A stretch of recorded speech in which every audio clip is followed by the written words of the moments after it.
Hey guys, Good Marks Goods here, and today we're going to take a look at this lot of railroad pieces that I had found a couple months back, and I'm going to revisit them because they're the first pieces that I've ever sent to an auction, and I hope that they do well.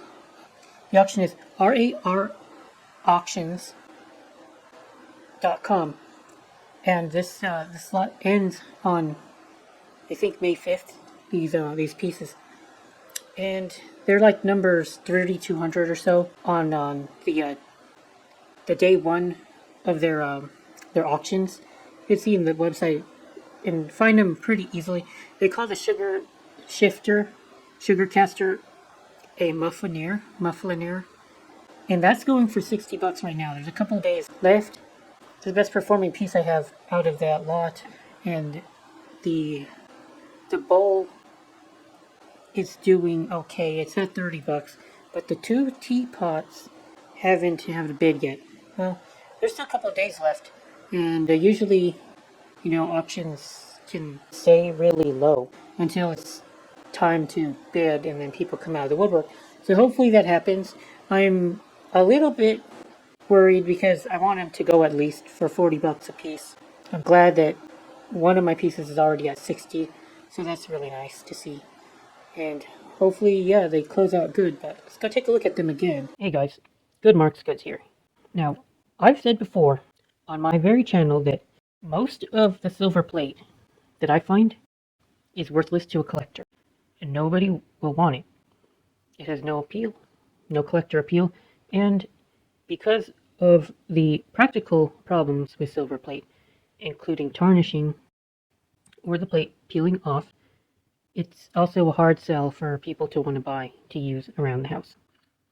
But every once in a while, this doesn't happen very often, but maybe a couple times a year, I stumble upon something so incredible that it honestly kind of leaves me speechless. And now I posted hundreds of videos already regarding the subject, so I do not exaggerate when I say that these plain looking pieces, we've got two coffee pots, what looks like a creamer, and a sugar sifter, sugar pourer.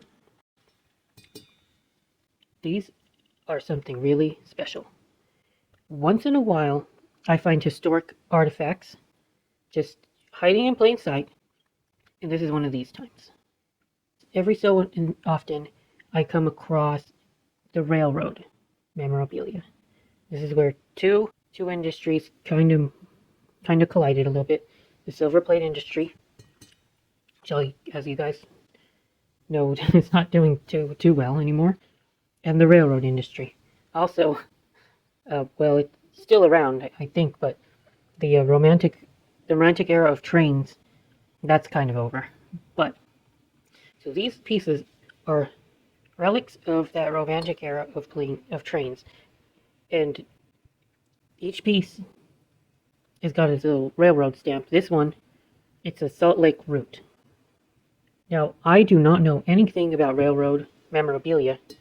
The only thing I knew how to do was Google the railroad names on the pieces, get an idea of when they were established and where they what part of the country they operated in. But what I do know, and I'm not a railroad enthusiast, but I do know there are a lot of them out there, and they are willing to shell out big cash. These two, they say UPP system. Most people have heard of the Union Pacific Railroad, and they're Reed and Barton, silver soldered. Reed and Barton silver soldered pieces were meant to last a long time. That's why you find them in industrial, commercial settings like hospitals, hotels, railroads, Navy ships. Pieces that were made to take a licking. But they do not usually come in such good condition. So I don't know what to do with this. I don't want to put it on eBay because here's my thoughts. And this one is ORYN, Oregon Yard National. I just looked it up and I already forgot. But this company only existed for about a year before it got merged with Union Pacific. So that one could be especially more rare and command much greater premium. UPP system. Now what I'm thinking, this is the first time I'm going to do this, but I've got to seek out a consignment, an actual expert on the matter, so that they can verify these pieces, and hopefully they can sell this set on an auction that is specifically tailored for the people who are interested in these pieces. And however much they fetch, I don't know. I have no idea. Could be, I would estimate on the low end at least 300, and the high end maybe 1,000. But it's going to be fun. You got to make some calls to some railroad collecting clubs that happen to run these auctions. And I'll go ahead and keep you guys tuned in for any developments regarding this. Y'all enjoy them. So I'm going to enjoy them for a little while until I don't have them anymore, because I'm not planning to keep them for long. But if I can make a good size sale, that will keep the storage paid off for a couple more months, and I can give you all, go back to finding amazing finds like this.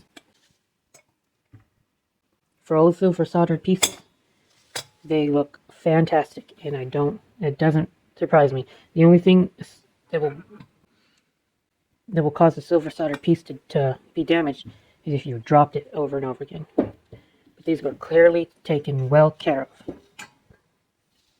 Alright guys, that's it for now. Good Marks Goods out.